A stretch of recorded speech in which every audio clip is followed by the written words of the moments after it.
Dr. Musalia Mudavadi, Prime Cabinet Secretary and Cabinet Secretary for Foreign Affairs of the Republic of Kenya, and His Excellency Dr. Johan Vadeful, Federal Minister for Foreign Affairs of the Federal Republic of Germany. Karibuni sana, Excellencies. And we'll begin by having a few remarks from His Excellency Dr. Mudavadi, and then he invite his guest also to make some remarks, after which we shall have a brief interaction with the press, just a few Q&A, and finally we will have a group photo with all the guests. Thank you. His Excellency Dr. Mudavadi will now make his speech. Thank you.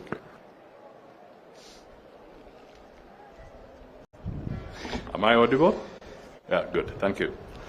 Good morning, everybody. Your Excellency, Dr. Johan Vadeful, Federal Minister for Foreign Affairs of the Federal Republic of Germany, distinguished members of the press, ladies and gentlemen, we are pleased to receive His Excellency Dr. Johan Vadeful, the Federal Minister for Foreign Affairs of the Federal Republic of Germany, who is on an official visit to Kenya. He is leading a strong delegation. Kenya greatly appreciates the fact that Germany was among the first countries to recognize our country's independence. We highly value the long-standing diplomatic relations between the two countries, which have continued to strengthen since 1963. Germany is Kenya's fifth largest development partner, with commitments totaling approximately 2.5 billion euro, that is cumulatively, including the more recent one of 153 million euro for climate action, renewable energy, and sustainable agriculture for the period 2022 to 2024. Additionally, KfW and GIZ are supporting key initiatives in Kenya, such as a portfolio of 400 million euros for clean energy initiatives. Presently, over 120 German companies operate in Kenya. Furthermore, in 2024,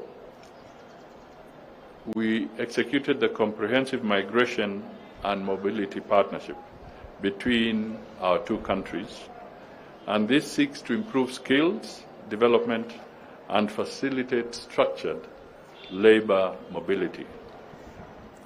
On behalf of the German Federal Ministry for Economic Cooperation, BMZ, and GIZ is driving the promotion for youth, employment, and vocational training programs in Kenya. This is in close partnership with the Ministry of Education, the State Department of Technical and Vocational Education and Training, and of course, the Diaspora Department. The program has also successfully launched the dual TVET system and already opened doors to skills training for over 10,000 young Kenyans. This visit is therefore a clear demonstration of the cordial and mutually beneficial relations between our two countries, founded on shared values of democracy, multilateralism, respect for international law, and a common commitment to a just, peaceful, and sustainable global order. Earlier today, we held extensive bilateral discussions aimed at deepening cooperation in key priority areas, including migration and mobility, climate change and renewable energy, peace and security, and multilateral cooperation. And I will repeat this again. We also underscored the importance of the comprehensive Migration and Mobility Partnership Agreement signed by our two countries in September 2024 as a flagship framework for mutually beneficial cooperation. I briefed the Federal Minister on the reforms Kenya has undertaken to strengthen ethical recruitment practices, protect migrant workers, and enhance labor migration governance. Both sides have committed to accelerate the operationalization of this partnership through skills alignment, language training, and efficient administrative processes. On climate action and renewable energy, we welcomed Germany's continued support through the Climate and Development Partnership Framework. We discussed cooperation in geothermal energy, green hydrogen, and Kenya's clean energy transition, noting the strong alignment between Germany's climate diplomacy and Kenya's ambition to achieve 100% clean energy by 2030. Our discussions further covered regional and global peace and security. We exchanged views on situations in Sudan, South Sudan, Somalia, and the Democratic Republic of Congo, and reaffirmed our shared support for African-led peace processes and a coordinated international engagement.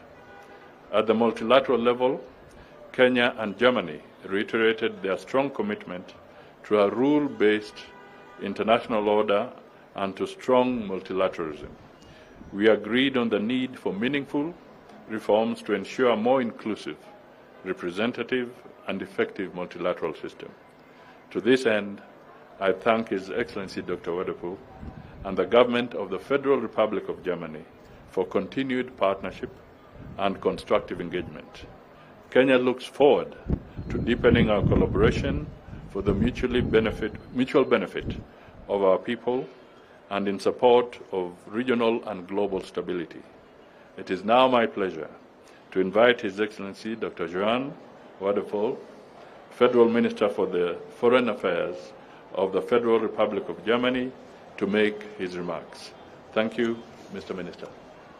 Thank you so much, Jambo Habari Senu. I hope you feel well. We feel very comfortable here, and thank you for the warm welcome and the great hospitality you have shown to us. It's really a privilege to be here, and I would like, dear colleague, dear Musiala, to thank you personally for the warm welcome. It's my first visit, my first time to be in Kenya, and I can already say it is a good time to be among friends. Kenya is a key partner in Africa, in East Africa for us. Our diplomatic relations go way back. Germany was the first country to recognize Kenya as an independent state, as you rightly mentioned. It was in 1963. A young boy called Johann was also born. Our partnership has steadily grown closer ever since. Yet, there is significant potential to deepen our relation even further. Musiala and I agreed on deepening our political dialogue on key questions of regional and international stability. Kenya plays a key mediator role in the region and shoulders significant responsibility for peace and security in Somalia and in Haiti. We also spoke about how to unlock unused potential in our trade and investment relations. This is particularly true in the field of renewables, green hydrogen, infrastructure, and agriculture. I want to see more German business invest in Kenya, which is why I brought a business delegation with me. Skilled migration, vocational training, and digitization are further topics of mutual interest we spoke about. Please allow me now to continue in German. Seit der schon erwähnten kenianischen Unabhängigkeit steht Deutschland eng an der Seite der Kenianerinnen und Kenianer. In über 60 Jahren haben wir unsere Beziehungen auf ein sehr gutes, solides Fundament gestellt. Längst geht es dabei nicht nur um Entwicklungszusammenarbeit. Deutschland und Kenia arbeiten auf der gesamten Bandbreite diplomatischer Beziehungen eng und vertrauensvoll zusammen. Und zugleich wandelt sich die Welt immer rasanter. Die regelbasierte internationale Ordnung steht massiv unter Druck. Instabilität, Klimawandel und Gesundheitskrisen sind grenzüberschreitende Herausforderungen. In dieser Welt im Umbruch brauchen wir einander, denn nur gemeinsam können wir die großen Herausforderungen angehen. Kenia ist ein echtes Schwergewicht, politisch wie wirtschaftlich, mit einer Führungsrolle weit über Ostafrika hinaus. Deshalb wollen wir unsere Beziehungen weiter vertiefen. Und deshalb ist es auch vollkommen richtig für mich und meine Delegation heute hier als erster Station in Subsahara-Afrika in Kenia zu sein, auch parallel zu den sicherlich wichtigen Beratungen, die auf dem Weltwirtschaftsforum in Davos gepflegt werden. Wir diskutieren hier nicht über eine Diversifizierung unserer politischen und unserer Handelsbeziehungen. Wir tun das praktisch und ich danke für den außerordentlich fruchtbaren Austausch. Denn natürlich Wirtschaft und Handel sind das Erste, an das wir denken müssen. Kenia ist der wichtigste Handelspartner für Deutschland in Ostafrika. Rund 120 deutsche Unternehmen sind in Kenia vor Ort präsent. Dennoch ist klar, dass unser gemeinsames Potenzial noch längst nicht ausgeschöpft ist. Insbesondere in den erneuerbaren Energien, Wasserstoff, Gesundheit, Maschinen- und Anlagenbau sowie E-Mobilität sehe ich Möglichkeiten, ja auch Notwendigkeiten der Zusammenarbeit. Aber bei diesen Sektoren macht das wirtschaftliche Kooperationspotenzial nicht Halt. Daher setzt sich die Wirtschaftsdelegation, die mich begleitet, aus ganz unterschiedlichen Branchen zusammen. Unser gemeinsames Ziel ist es, dass noch mehr deutsche Unternehmen in Kenia investieren. Das verspricht Wachstumsimpulse und Perspektiven für eine junge Bevölkerung, die immer stärker fordert, über ihre Zukunft mitzubestimmen. Wer über Wirtschaft spricht, der muss auch über Berufsbildung und Fachkräfte sprechen. Mit dem Migrations- und Mobilitätsabkommen, das der liebe Kollege schon erwähnt hat, haben wir den Grundstein für Fachkräfte, Migration und auch für verbesserte Rückführungskooperation gelegt. Aber hier sind wir auch am einzigen UN-Hauptsitz in der südlichen Hemisphäre. Es ist kein Zufall, dass auch Nairobi ein Hub der Diplomatie ist. Kenia vermittelt in zahlreichen Krisen und Konflikten, wie in der Vergangenheit etwa in Ostkongo und Südsudan. Und ich möchte betonen, ich habe größten Respekt für Kenias Engagement für Frieden und Sicherheit, nicht nur in der eigenen Nachbarschaft, sondern auch als wichtiger Truppensteller der AU-Mission in Somalia. Aber Kenia ist auch größter Truppensteller der UN-Friedensmission in Haiti. Da ziehen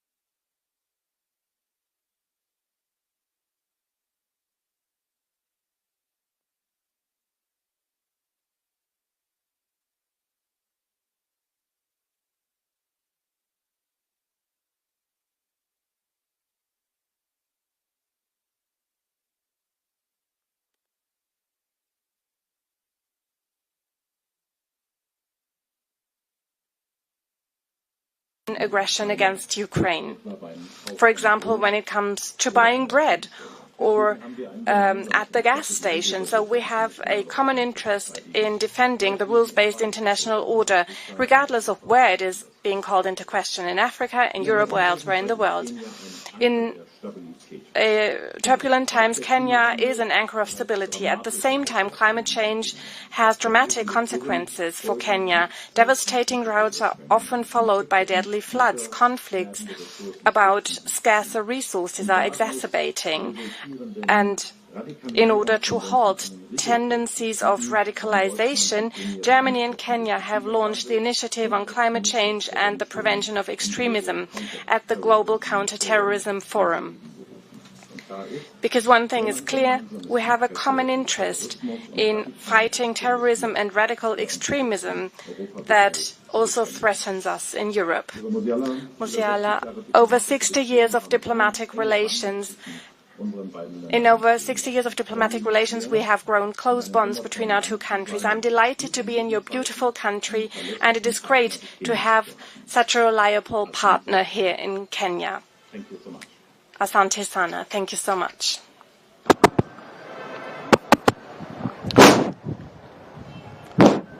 Thank you, Excellencies, for your remarks, which sets the context for this briefing. So we have a few, just with your indulgence, you allow a few questions. The German media team, because they are our guests here, I think you allow them, they have 3 questions, and then we allow the others also to ask questions. So we start, and please introduce yourself, your media organization, and then ask, make a comment. You don't have to ask a question. Thank you, vielen Dank. Steffen Wurzel vom Deutschlandfunk. Steffen Wurzel, Deutschlandfunk. Deutschlandfunk. Prime Minister, US President Donald Trump installed or announced a so-called Board of Peace. My question to you is, have you been invited as well? And which role could the African continent and also the African Union play in such a peace board? Und die Frage an den Bundesaußenminister. Question to the German Foreign Minister, a similar question. Will Germany accept such an offer to join this Board of Peace? And if you're still reflecting, when will a decision be made whether Germany will be part of such a Board of Peace? Thank you. The first 3, and then we go to another round. Thank you so much. My name is Elijah Mwangi from Ankabel. My question goes to our Prime Cabinet Secretary, Musalia Mudavadi. Now, look, year 2026 marks 2 years since the labor mobility deal was signed, that we had the Kenya-Germany Labor Migration Conference in 2024. Would you perhaps be in a position to give us the numbers in terms of how many Kenyans have benefited so far from this program? And how is the government striking a balance so that this partnership benefits both economies and we don't have any case of depleting skills in Kenya? Thank you so much. Thank you. One more. I'm Steve Otieno for the Daily Nation newspaper in Kenya. I'd love to know what you're doing to resolve the crisis that came mid last year when Germany revoked the immigration policy, and we saw at least 200 immigrants who had come to Kenya on their way to Germany being blocked from going there. Kenya is a hub for refugees, and I believe its fiscal and financial abilities are not as much as Germany.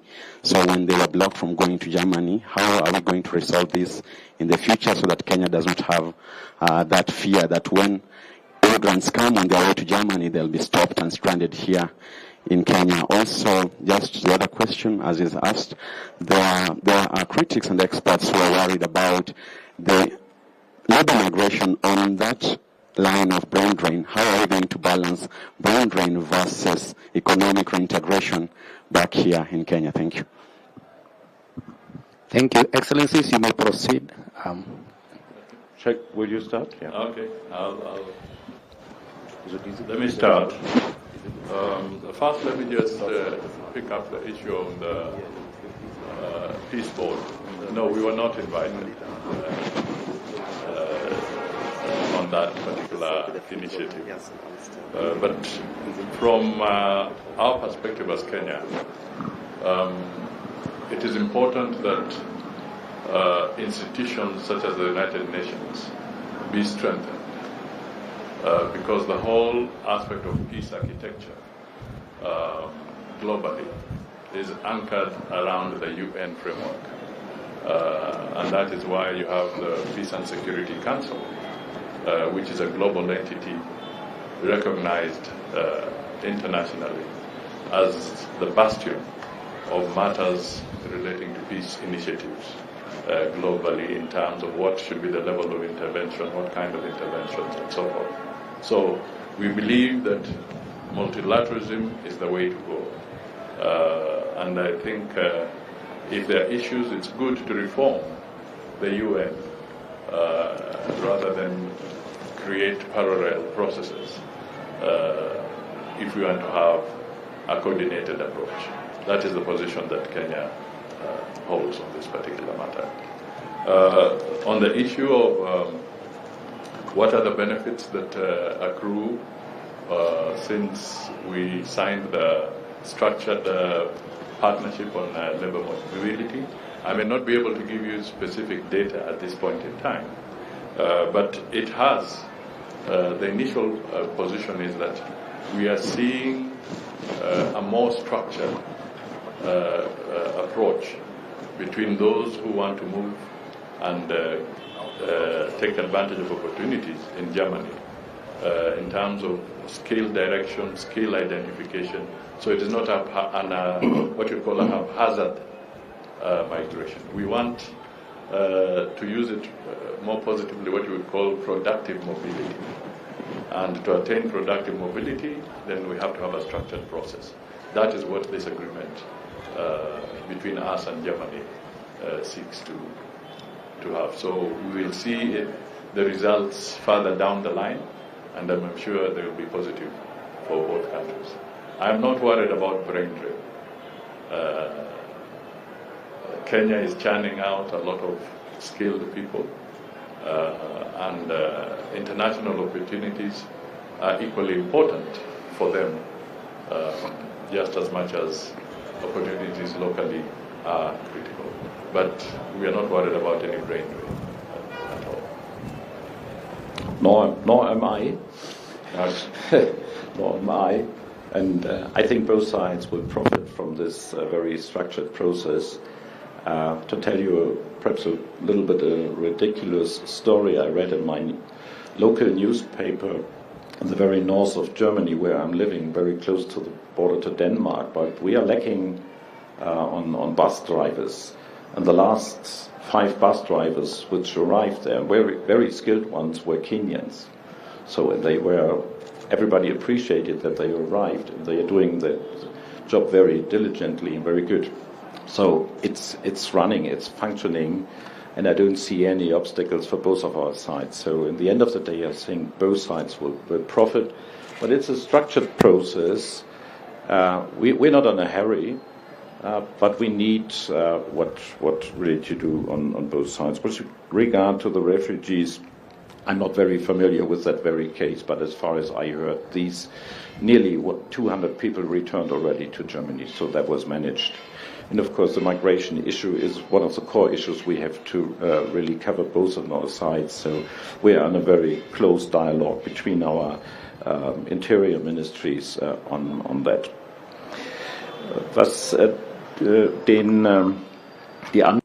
Now, regarding my colleague's remark on the UN system, I can only fully support what my colleague said. We have a peace council, and that is the United Nations. We need to reform it. We need to make it more effective. There are many good reasons to do that, and this is what I understood from the US president in the last hours as well. When he left Washington, he clearly said that this system does not need to be replaced, but it needs to be reformed and it needs to become more effective. And you know, the UN 80 initiatives of the Secretary General, Germany fully supports it. We have, beyond that, additional ideas, and we absolutely believe that Africa needs to be better, more represented at the Security Council that still reflects the world after 1949. So a lot is to be done. We are focused on doing that. And beyond that, I think the Federal Chancellor will have an opportunity to talk to the US President today and discuss ideas that we have. And the answers you asked for have not yet been defined, but we will have a good dialogue and we'll stay engaged. Excellencies, if you allow and with your permission, we'll have another round, quick round, starting with Susan. Yeah, my name is Susan Falojewski. I'm the Bureau Chief of ZDF German in Nairobi. So I have questions to both of you, Your Excellencies. If you look at investments in Africa, as you mentioned, Mr. Wadefuhl, they're very little, and Germany is not even under the 10 best partners in Africa. So what can you do to encourage German industry to invest in Africa? Moreover, because we need new markets. Everything is going crazy in this world, and this is a continent of 1.4 billion people. So what can you do to encourage the German industry to get more risk investing it? And to you, the Prime Minister, additionally, what can the Kenyan government do to encourage the German industry in terms of administration, fighting corruption, and all these things? Thank you.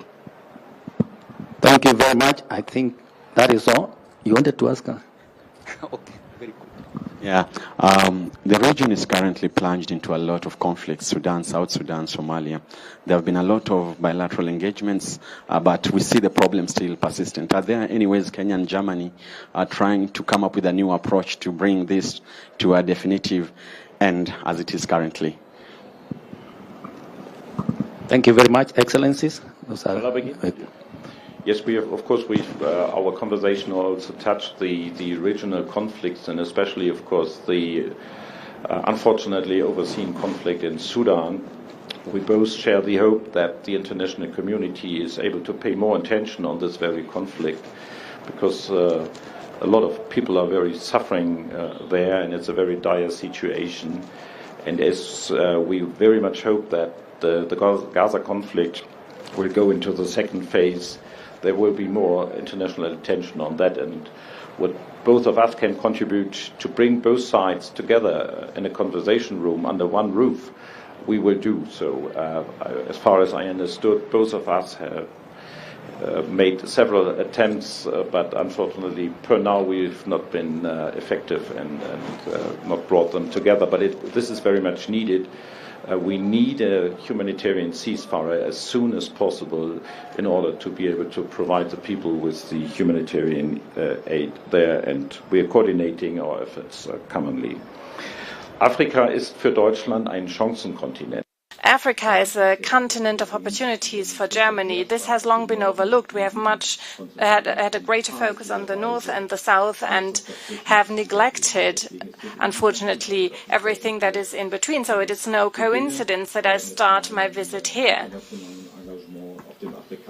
with my international engagement on the African continent, because I believe what we have seen here so far is really below our potential. When I talk to company representatives, and that's what I did while traveling here, they also address risks, of course, but it belongs, I told them that it, of course, is part of business to undertake some risks, and maybe we need to be smarter what we can do on the German side. KfW was mentioned. We have European tools. They are not fully working yet, or are not fully working as they should. And so we see, unfortunately, from my perspective, we see that there is Chinese activity before we come in, is more effective before we come effective. And I think this is a lesson we need to learn. We need to become more flexible. We need to be faster. This is also a message I will take back to Brussels with me, because what I see here, and if I'm not mistaken, it applies to many other potential partner countries, there is a great willingness to work with Germany and Europe, because we are seen as a reliable, valuated partner, and we have no other interests but a mutually beneficial economic cooperation that benefits both sides. Thank you. Let me just start with the investment angle there. As I said, we have already 120 German companies operating in Kenya, not just in Kenya, but also within the region. And certainly we would like to have more companies. As you will notice in the statement that I did read a few minutes ago, I also indicated that there are programs that support the energy and renewable energy sector.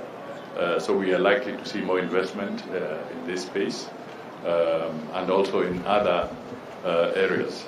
Secondly, I think it's important to recognize that Kenya signed the EPA agreement, so we intend to take full advantage of this agreement to encourage more trade and more partnerships between Kenya and Germany, and also by extension the entire Europe.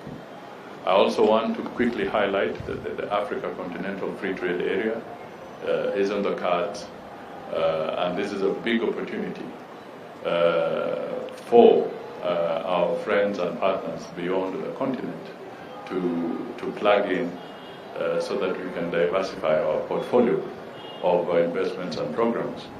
I think the tariff message, as painful as it may be, becomes a clear signal that all countries need to broaden their economic portfolio.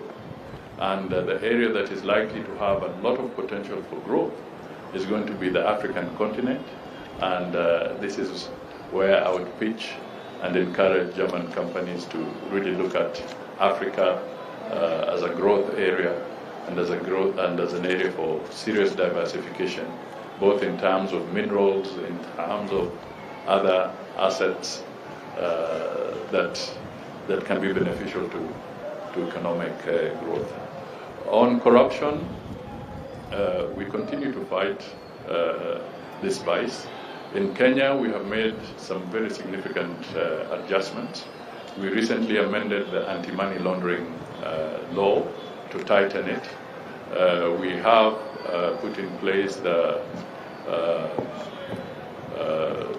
bill that deals with the conflict of interest, so that if there's a conflict of interest, then it has to be declared so that we can stem any insider trading that would give somebody undue advantage.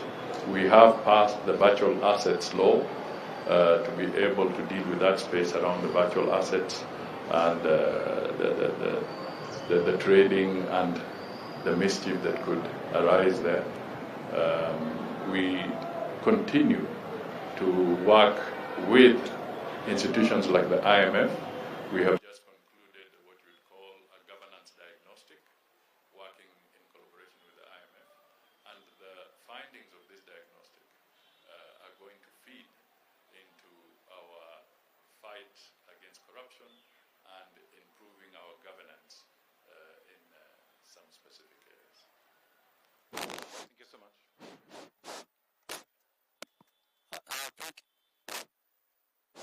Thank you very much, Excellencies, for addressing the press and responding to their questions.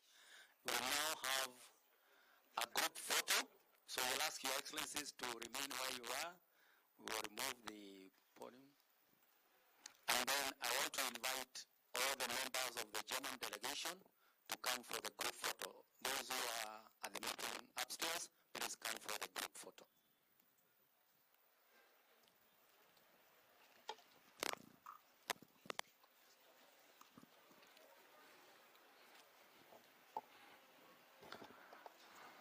So I want to remember the historic visit, and so that is